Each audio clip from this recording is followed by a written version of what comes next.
25 March 1971। কাল রাত্রি থেকে শুরু করে দীর্ঘ 9 মাস বাংলাদেশের জনপদে পাকিস্তানি হানাদার বাহিনী ও তাদের দূষর রাজাকার আল-বদর আল-শামস বাহিনী চালিয়েছে হত্যাকাণ্ড, লুটপাট, নারী নির্যাতন। জীবন মৃত্যুকে পায়ে দোলে বাংলার দামাল ছেলেরা, বীর মুক্তিযোদ্ধারা 9 মাস ব্যাপী লড়াই করে হানাদার পাকিস্তানি বাহিনীর বিরুদ্ধে যুদ্ধের ময়দানে লড়তে লড়তে শহীদি মৃত্যুকে হাসি মুখে বরণ করেছেন। অন্যদিকে হানাদার বাহিনী এবং তাদের এদেশীয় দূষররা জ্বালিয়ে পুড়িয়ে ভস্ম করেছে মানুষের বাড়িঘর, গ্রাম, জনপদ। এরা গণহত্যা চালিয়েছে নির্বিচারে।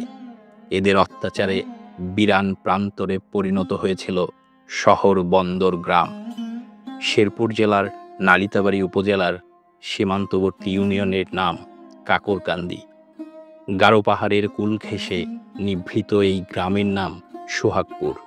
অন্য 10টি গ্রামের মতোই সহজ সরল এখানকার মানুষ। কৃষির উপর নির্ভর করে এদের জীবিকা চলে। 1971 সালে পাকিস্তানি হানাদার বাহিনী কিছু রাজাকারের সহযোগিতায় সোহাগপুর গ্রামে হামলা চালায়।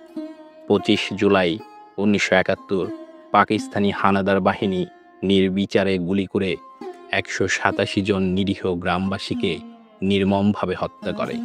স্থানীয় প্রফুল্ল দিঘি থেকে শুরু করে সাধুর আশ্রম পর্যন্ত দীর্ঘ 6 ঘন্টা তারা হত্যাকাণ্ড পরিচালিত করে। কান্নার হুহু শব্দ ভেসে আসে এ বাড়ি ও বাড়ি থেকে। যে নারীরা জ্ঞান হারিয়েছিল তারা জ্ঞান ফিরে খুঁজতে থাকেন প্রিয় স্বজনকে। এক সময় প্রিয় মানুষকে খুঁজে পেলেও তারা তখন চলে গেছেন পৃথিবী ছেড়ে।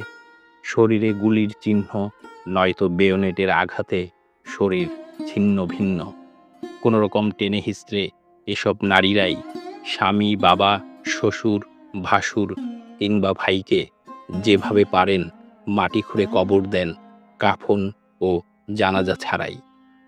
শেরপুর জেলার নালিতাবাড়ির সোহাগপুর সেই থেকে বিধবা পল্লী নামে পরিচিত। পায়ে হাঁটা পথের পাশেই ছোট প্রাচীর দেওয়া গণকবর। প্রতিটি কবরেই শহীদের নাম লেখা, সবাই পুরুষ। এক কবরে কোথাও 1 জন, কোথাও 3 জন, কোথাও 4 জন, কোথাও বা 7 জন। ইতিহাসের এক বিয়োগাত্মক ঘটনা।